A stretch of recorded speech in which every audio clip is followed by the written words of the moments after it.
Well, we're going through the 3-year-olds. I want to. Amy's wearing a toque. It's cold over here. Usually, the Cleveland area and Ontario are very similar. Well, I shouldn't say Ontario. Guelph. Where I'm from. No, not for the last week. Not for the last week. It's been quite a difference. What's the temperature over here right now?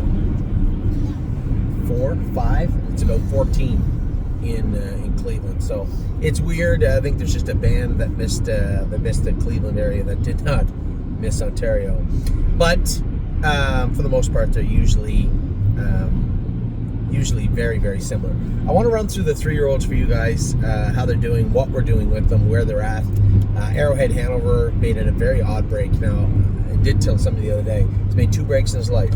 Oddly enough, they were at the same track from virtually, if not the exact same position, in the exact same place on that track. Now, that's odd, but it is a coincidence. So I can't really tell you why he made a break, what was bothering him.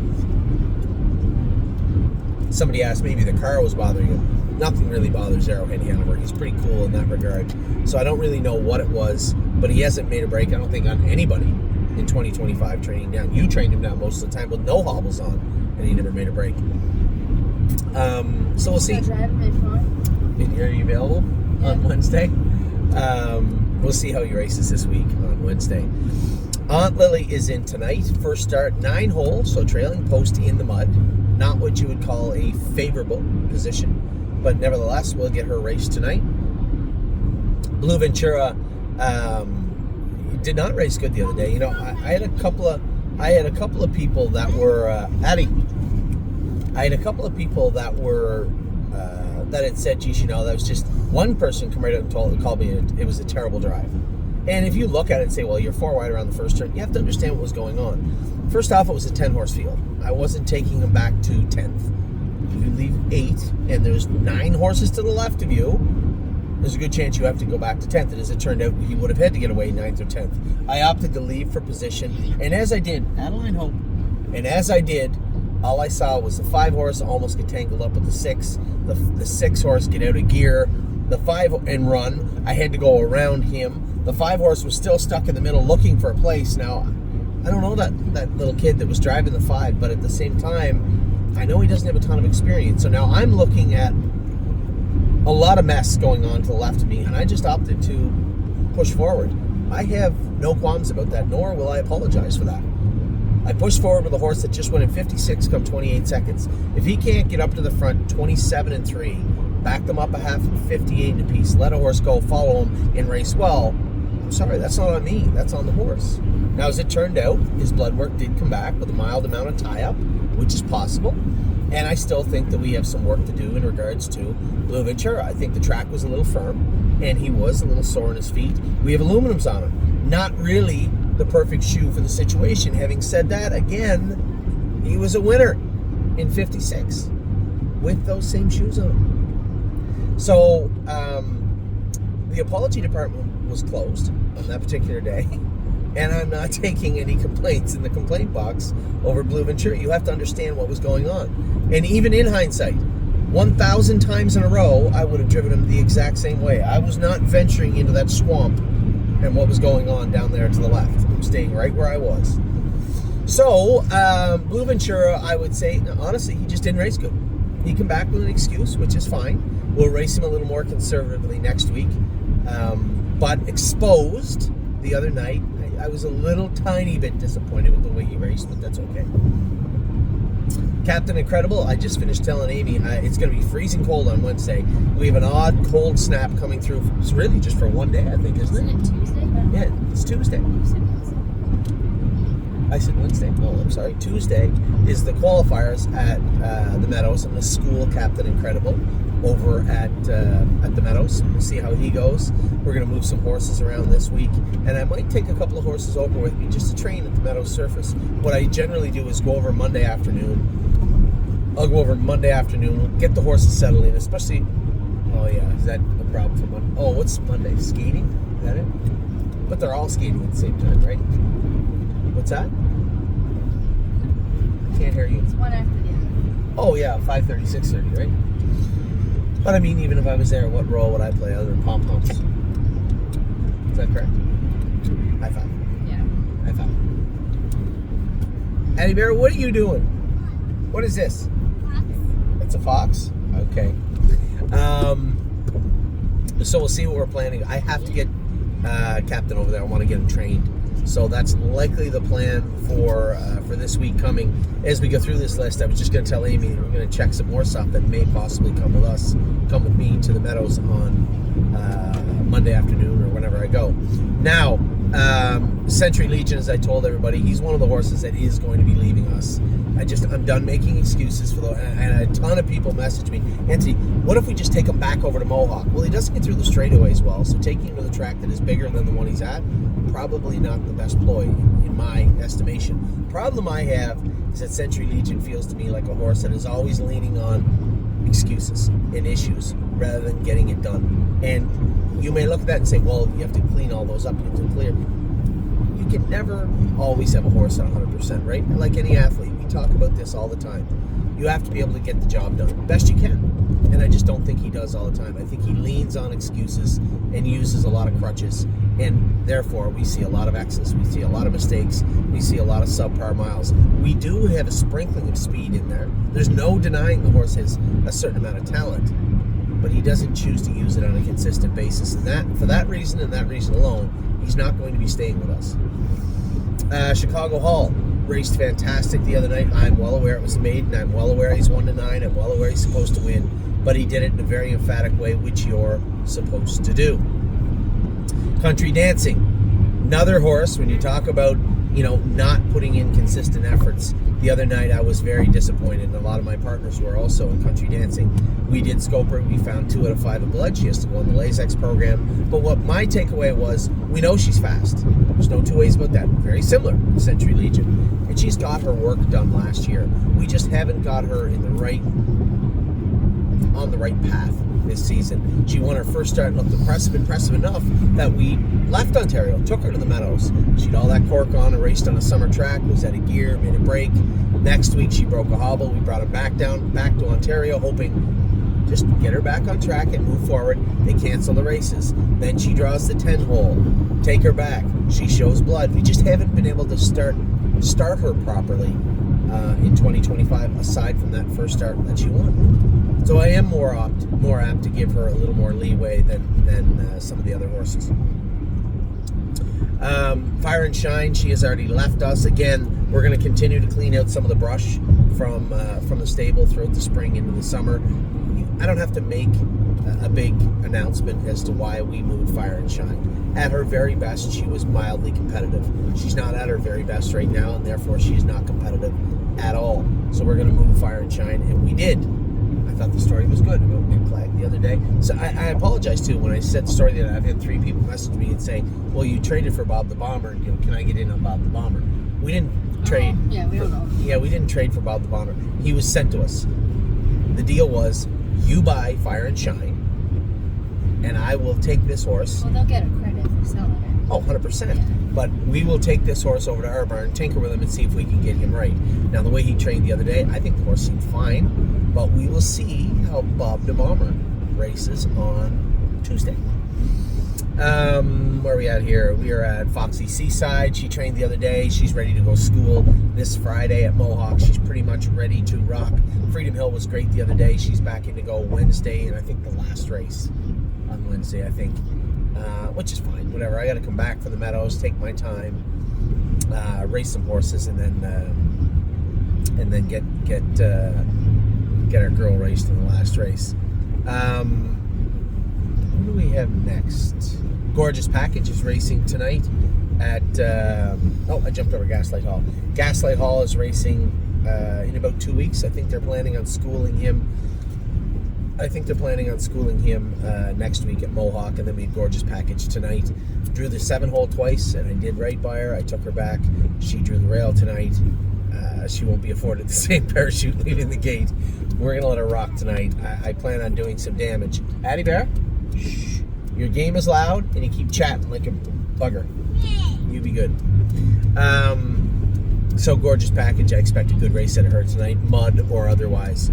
Grand Slam deal, schooled on Friday, a little flat but understandable. Her liver count's really high. James said she did everything right. She just seemed a little kind of blah. He said he went, 2-4, become 28 seconds? 28 seconds is inspiring enough. I think she's going to get better and better and better. So I'd like to see a good race out of her this week coming. Mory is in at the Poconos. I told you guys I had second thoughts about not going. I was literally going to go on Monday. And then the whole thing with Captain Incredible, and by the time I had made my mind up that, you know what, I'm just going to go, the changes were already done. And Jim Pantoliano is going to drive Mory from the rail. My biggest sticking point was there's one in there that Andy Miller's racing that just went in 54 the other day at the Poconos.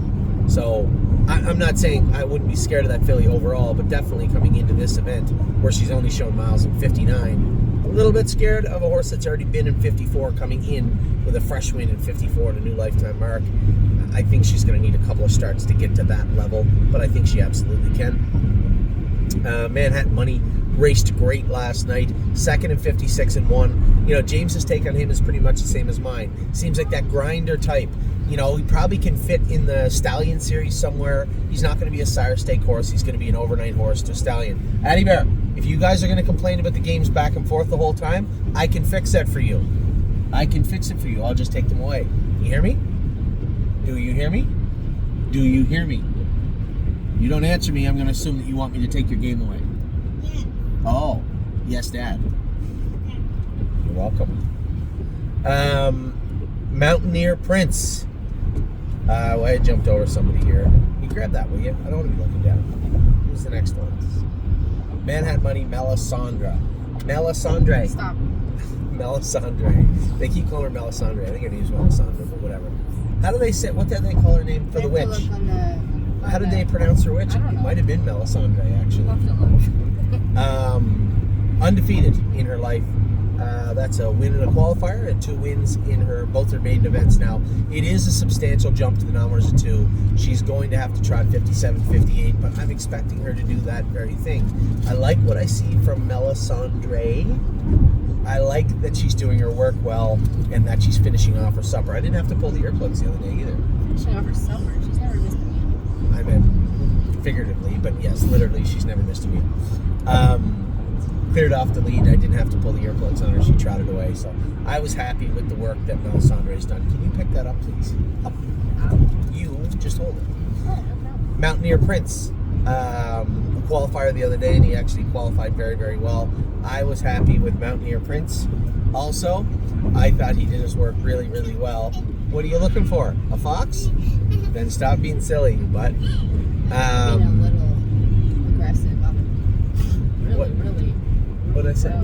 Well, considering he's run his whole life, I think he qualified really, really, really well. I think he's got a lot of work to do, but I was happy with what I saw from him. And the biggest thing is, and I'm clinging on to this in the most hopeful way, he has not made one break since we crowded splints. So I'm hopeful that that was the deciding factor in him deciding to trot and not trot. So I can't make it back for him on Wednesday. Justin Irvine will drive him. Never Lose Felix is in. He's 8-5 in the maiden claimer. It is a little bit of a drop down in class, but he's another horse, much like same mentality as Century Legion, right? Just goes out and does what he feels like doing, but a little more consistent and does get his work done. So if you were going to ask me between the two, I think Never Lose Felix is definitely the better horse, and he's the horse that we're racing in the maiden claimer on Wednesday. I think as I said, I believe he's 8-5. Morning Line, Oh Hill No is going to be back in action. She's not back in the barn yet. She will be back this week, I believe. We'll get her back jogging and get her ready for the 2025 stake season in Ohio. I think she's a Buckeye filly. I don't see why she wouldn't be. Resolve Indeed qualified twice and qualified well her last qualifier. Won the qualifier, I think 28 apiece, 29 on the end of it, and looked really good doing it. Did I skip over Mory? Do you know what? Somebody tells me I do that every single week. Every single week I somehow miss Mory. Let us rewind. As Amy just reminded me, I skipped over Momento Mory. So let me talk about Mory for a second. because I've got a lot of emails and a lot of different ways about Mory. What happened to him? Why wasn't he better? What are your thoughts on him? Is he any good this year? Momento Mory has trained very good this year. He qualified good. We've taken the hobbles off him, and we're focusing on training and racing him on a half-mile track because he is going to stay in the state of New York. You're not going to see Momento Mory very much in Kentucky this year, and that's simply because he's not near the top rung in Kentucky. A lot of people say, well, he set the world record. He's got to be one of the best colts. He's top 20, maybe, in North America. There's nothing wrong with that. It's a deep group of horses. 10 of them are going to the Hamiltonian, right? All 20 will probably show up in the Breeders' Crown eliminations. This is a deep group of horses. In New York, I think he can do some serious damage. Is he going to trot without hobbles on? I think he will. I think Momento Mory will be just fine in the state of New York. I think he's sitting on a lot of good miles. But the most important thing to remember is, somebody said, well, it seemed like you just told Justin to go easy. I did just tell Justin to go very easy with the horse. I don't need him to go blazing fast at Northfield Park. I want him ready for the Bunker Hill in May. So we're likely going to train him up next week, race him the week after. Where we race him, we have a number of paths. Right? I would like to see a horse like him make it to the Yonkers Trot and do well. The key about the Yonkers Trot is being able to get around a half-mile track well. So here you have a colt that's had a lot of talent. If he can transition and do well on a half-mile track, well, it would stand to reason that he'll be a nice horse for us. So that's the plan with Mory. The qualifier the other day, I didn't care about the qualifier the other day. Just get a flat line on him, have him look decent, finish up his mile good. Justin said he finished up the last 3/8. He was smooth as silk. He was a little rough switching gears, but again, he always was with or without hobbles on. Remember that one break last year? Scott went to go out of there with him and pushed him going into the first turn, and he ran. Because when you ask him to switch gears quickly, he will touch himself. He'll interfere. He'll touch a shin or a knee or hit a jack behind. He'll do all that stuff. That's why you need to let him advance on his own steam. So Justin did a great job getting the horse qualified. We'll train him up, make sure he's ready to roll, and then we'll enter him. I would say if we want to keep his stress level low and have him enter the 2025 season in the most comfortable way, we simply just race him at Northfield Park. That would be my take on the situation, but a lot of things have to go into that. His first start's going to be on a 5/8 also. We can race him at the Meadows. Yeah, I can do that. We can just simply bring him down to Miami Valley if we wanted to. We can do that also. So we have a number of places we can go and visit with Mory. But first and foremost, I thought the horse qualified well, but just understanding what we are after. Baby steps. Got no hobbles on. I want to make sure that he is comfortable as he trots forward. Right? That doesn't mean I have no interest in putting the hobbles back on him. One of our clients said, I'm so glad you get the hobbles off him. I just, I'm old school and I like no hobbles. Well, I'm Anthony school. I just want to see the horses race good. Hobbles, no hobbles, I don't care. I just want the horses to race in the best way they can. I'm confident right now, heading down the road, that is exactly how you see Mory. No hobbles, ready to go and race on a half-mile track. That's my belief right now. That can change as we start to feed him a little more speed in the coming weeks. Thank you, Vanna. Resolve Indeed, as I said, qualified well, should be in to go next week. Roser and AJ, great race from him. Another tiny bit of controversy. A lot of people saying, Anthony, can we not get him over to that Iron Maiden series? They changed the name to Hunter Myers series. He'd do really well in there. Yeah, I'm sure he would. They go for $8,500. If he can do well in the condition of Mohawk, he's going to race for $18,000, $19,000 every week. Now, I can't say that he is. James stopped short of saying he can do in the condition. He said he might, possibly, depending who's in there. Some tough horses coming back right now. I said, no, you're right. But I think one thing is for certain. We put him back in that claimer. He is gone next week. 1,000% for sure. So, what does it hurt to race him in the condition week? If he can't do in the condition, at that point he can come over to Northfield Park. I don't really care about the Iron Maiden series or whatever's over there. We have bigger fish to fry than that. Now, having said that, if we watch them all race this week coming, and they don't race well, like it's a poor bunch of horses, all right, fine, I can be talked into it then. But I believe there's a chance that Momento Mory, or that Roser and AJ will do just fine in the condition race in Mohawk, which means he can start to stretch out and race a little more often in Mohawk, and by the time we get him over to Ohio, he's brimming with confidence. That's my hope, anyway. But we'll see. And the brimming with confidence, obviously, it's not lost to me that could easily happen at Northfield Park too. So, what happens over the next couple of days? How do the classes? How does that series play out? Somebody who's that wins in 54 or 55, then I'm not really that interested at all. But if it looks like it's a vulnerable class, then it's something that we could entertain for next week. Rose Run Alexandra, I told you, I think she's in a much better position. I believe she races tomorrow. Not tonight, I think tomorrow, isn't it? She might race tonight. I think it might be tonight, actually, that she races. If she does, that's fine. I don't think Inner Mud will be the best place to race her, but I can tell you she's in better form for herself now than when she arrived here. So I'm interested to see how she races, whether that be today or tomorrow. What do we got, Vanna? Speed of Sound has been in 2:16, I was just told, in Ontario, so she's getting closer to racing. I'm happy to hear that. Westland Warrior was okay. It's hard for me to say, man, he was good, because I think he could be a really good trotter, and he chooses not to be. You know what he is? A more consistent version of Century Legion, a little faster. He could be a really nice horse and chooses to be an okay horse, but he does it consistently. So I guess you can't fault him in that regard. It's frustrating to me because I know, sitting behind him, how much better he could be, and I also know that he openly chooses not to be. But I guess, as I said to my buddy Marco the other day, we're just going to have to deal with what he is, and not with what we want him to be. We have to race him in reality, and I think that's what we'll do moving forward. A decent race for him Friday afternoon at Meadows. And you'll see Aaron on him next week. We're going back to Ontario again next week for all these baseball practices. Aaron got along good with him. I can't think of any reason why he shouldn't drive again this coming Friday. Woodmere Betcha has been in, I think he said 210, maybe 28. I'm sorry, Smitty, I can't remember what he said, but she's close to the races, getting closer by the day. So anticipating her return to the races also. She was a really nice filly at the end of 2024. As you can hear, the rain is coming down. My favorite weather as I get closer to the border and back to the States to race in Northfield Park tonight. Take care, everybody. I hope you're having a wonderful weekend. I will talk to you all very soon.